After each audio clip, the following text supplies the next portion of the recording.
জানিয়ে দিব হাতে থাকা সর্বশেষ আপডেট বাংলা সংবাদ। প্রথমেই সংবাদ শিরোনাম, আইনজীবী হত্যাকাণ্ডে বিশ্ববিদ্যালয় শিক্ষার্থী বহিষ্কার। এরপর জানিয়ে দিব সাগরে মাছ ধরার সময় মিয়ানমার নৌবাহিনীর গুলিতে বাংলাদেশি জেলে আহত। এদিকে অন্তঃসত্ত্বা স্ত্রীকে হত্যার দায়ে স্বামীর মৃত্যুদণ্ড। আরও জানিয়ে দিব অবরুদ্ধ বীর মুক্তিযোদ্ধাকে উদ্ধার করলেন ইউএনও। সর্বশেষ জানিয়ে দিব তীব্র শীতে কাঁপছে তেঁতুলিয়া, তাপমাত্রা 12 ডিগ্রি। এতক্ষণ শুনছিলেন সংবাদ শিরোনাম, এবারে বিস্তারিত। তবে অনুরোধ থাকবে ভিডিওটিতে একটি লাইক করবেন এবং কমেন্ট করে জানিয়ে দিবেন কোন জেলা থেকে আপনি আমাদের এই ভিডিওটি দেখছেন। আইনজীবী হত্যাকাণ্ডে বিশ্ববিদ্যালয় শিক্ষার্থী বহিষ্কার। চট্টগ্রামে আইনজীবী সাইফুল ইসলাম আলিফ হত্যাকাণ্ডে জড়িত থাকার অভিযোগে এক শিক্ষার্থীকে সাময়িক বহিষ্কার করেছে চট্টগ্রাম বেসরকারি বিশ্ববিদ্যালয় বিজিসি ট্রাস্ট ইউনিভার্সিটি বাংলাদেশ। ওই শিক্ষার্থীর নাম শুভকান্তি দাস। তিনি বিশ্ববিদ্যালয়ের আইন বিভাগের 2য় বর্ষের ছাত্র। বুধবার 27 নভেম্বর বিশ্ববিদ্যালয়ের একাডেমিক সভায় এই সিদ্ধান্ত গ্রহণ করা হয়। ভারপ্রাপ্ত রেজিস্ট্রার ডক্টর এস.এম. শোয়েব স্বাক্ষরিত এক অফিস আদেশে এসব তথ্য জানানো হয়। শুভকান্তি দাস পটিয়া উপজেলার ধলঘাট ইউনিয়নের আলমপুর গ্রামের বাসিন্দা। বিশ্ববিদ্যালয় সূত্র জানায়, বুধবার বিশ্ববিদ্যালয়ের আইন বিভাগের শিক্ষার্থী শুভকান্তি দাসের ফেসবুক স্ট্যাটাসের পাশাপাশি মঙ্গলবারের ঘটনার সময় ওইখানে উপস্থিত নিয়ে নানা ছবি প্রশাসনের বিভিন্ন বিভাগে জমা দেয়। এসব দেখিয়ে শিক্ষার্থীরা দাবি জানায় তাকে বহিষ্কার করতে হবে। এক পর্যায়ে আইন বিভাগের শিক্ষার্থীরা বুধবার সব ক্লাস বর্জন করে। এরপর ভারপ্রাপ্ত রেজিস্ট্রার ডক্টর এস.এম. শোয়েব স্বাক্ষরিত এক অফিস আদেশে শুভকান্তি দাসকে বহিষ্কারের সিদ্ধান্ত জানানো হয়। বিশ্ববিদ্যালয়ের ডেপুটি রেজিস্ট্রার সালাউদ্দিন শাহরিয়ার বুধবার 27 নভেম্বর রাতে কালবেলাকে জানান, চট্টগ্রামের আদালত প্রাঙ্গণে মঙ্গলবারের সংঘর্ষের ঘটনায় আমাদের প্রতিষ্ঠানের আইন বিভাগের ছাত্র শুভকান্তি দাস জড়িত ছিলেন বলে আমরা অভিযোগ পেয়েছি। ওই বিভাগের শিক্ষার্থীরা আমাদের কাছে অভিযোগ দিয়েছে শুভকান্তি ঘটনার সঙ্গে জড়িত ছিল। তারা বুধবার ঘটনার প্রতিবাদে ক্লাসও বর্জন করেছে। বিষয়টি নিয়ে বিশ্ববিদ্যালয় প্রশাসন বৈঠক করেছে। বৈঠকে অভিযুক্ত শিক্ষার্থীদের বহিষ্কারের সিদ্ধান্ত নেওয়া হয়। তার বিরুদ্ধে আরও তদন্তে অভিযোগ নিশ্চিত হওয়া গেলে স্থায়ীভাবে বহিষ্কার করা হবে বলেও তিনি জানান। সাগরে মাছ ধরার সময় মিয়ানমার নৌবাহিনীর গুলিতে বাংলাদেশি জেলে আহত।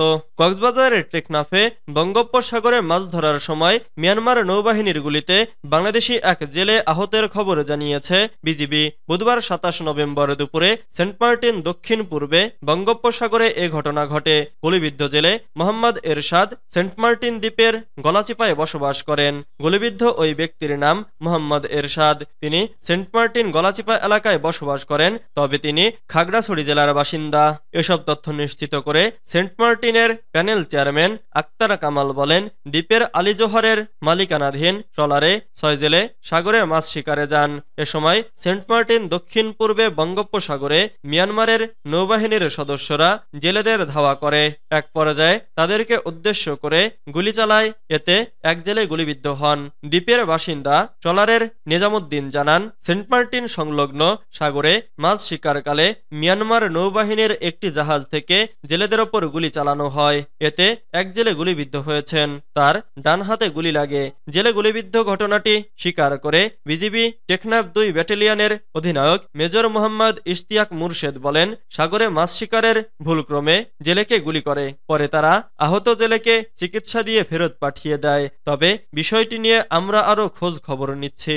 তবে জেলে গুলিবিদ্ধ হওয়ার বিষয়টি জানা নেই বলে জানিয়েছেন টেকনাফ উপজেলার ইউএনও দায়িত্বে থাকা সহকারী কমিশনার আরিফুল্লাহ নিজামী।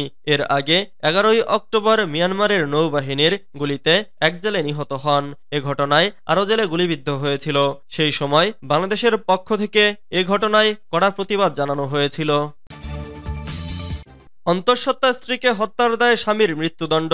নেত্রকোনায় অন্তঃসত্ত্বা স্ত্রীকে হত্যার দায়ে স্বামী রাসেল মিয়াকে মৃত্যুদণ্ডের আদেশ দিয়েছেন আদালত। বুধবার 27 নভেম্বর জেলা ও দায়রা জজ আদালতের বিচারক মোহাম্মদ হাফিজুর রহমান এ রায় প্রদান করেন। হত্যায় সহযোগিতার দায়ে নিহতের দেবর হিমেল মিয়াকে যাবজ্জীবন ও 20,000 টাকা জরিমানা, অনাদায়ে 1 বছর সশ্রম কারাদণ্ড দেয়া হয়। আর শাশুড়ি মাজেদা আক্তারকে 1 বছরের সশ্রম কারাদণ্ড ও ৫,০০০ টাকা জরিমানা অনাদায়ে ১ মাসের সাজা প্রদান করেছেন আদালত। দণ্ডপ্রাপ্তরা হলেন নেত্রকোনার বারহাট্টা উপজেলার চরসিংধা গ্রামের আব্দুল হাশিমের ছেলে মোহাম্মদ রাসেল মিয়া, হিমেল মিয়া ও স্ত্রী মাজেদা আক্তার। নিহত গৃহবধূ তমালিকা আক্তার বারহাট্টা উপজেলার সিংধা ভাটিয়াপাড়া গ্রামের মোহাম্মদ রহিজ মিয়ার মেয়ে। রায় ঘোষণার সময় আসামিরা আদালতে উপস্থিত ছিলেন। রাষ্ট্রপক্ষের আইনজীবী আবুল হাশেম বিষয়টি নিশ্চিত করেছেন। তিনি বলেন, দীর্ঘ শুনানি শেষে সাক্ষী প্রমাণের ভিত্তিতে আদালত এ রায় দেন।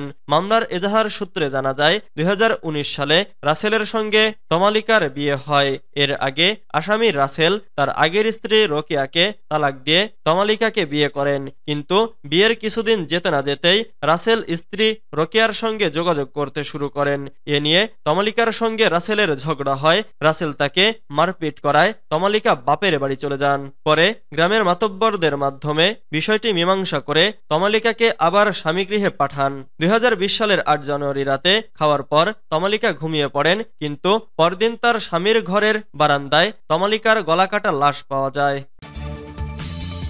অবরুদ্ধ বীর মুক্তিযোদ্ধাকে উদ্ধার করলেন ইউএনও। ঝালকাঠি নলছিটিতে ৮ দিন ধরে এক বীর মুক্তিযোদ্ধাকে তালাবদ্ধ রাখার অভিযোগ উঠেছে তার মেয়েদের বিরুদ্ধে। পরে উপজেলার নির্বাহী কর্মকর্তা মোহাম্মদ নজরুল ইসলামের সহযোগিতায় তাকে উদ্ধার করা হয়েছে। বুধবার ২৭ নভেম্বর রাত ১০:৩০টার দিকে উপজেলার কুলোকাঠি ইউনিয়নের সরাইগ্রাম থেকে তাকে উদ্ধার করা হয়। ভুক্তভোগী মোশাররফ হোসেন তালুকদার ওই এলাকার বাসিন্দা। মোশাররফ হোসেন তালুকদার বলেন, আমার স্ত্রী মারা যাওয়ার পরে মেয়েদের অনুমতিতে বিয়ে করি।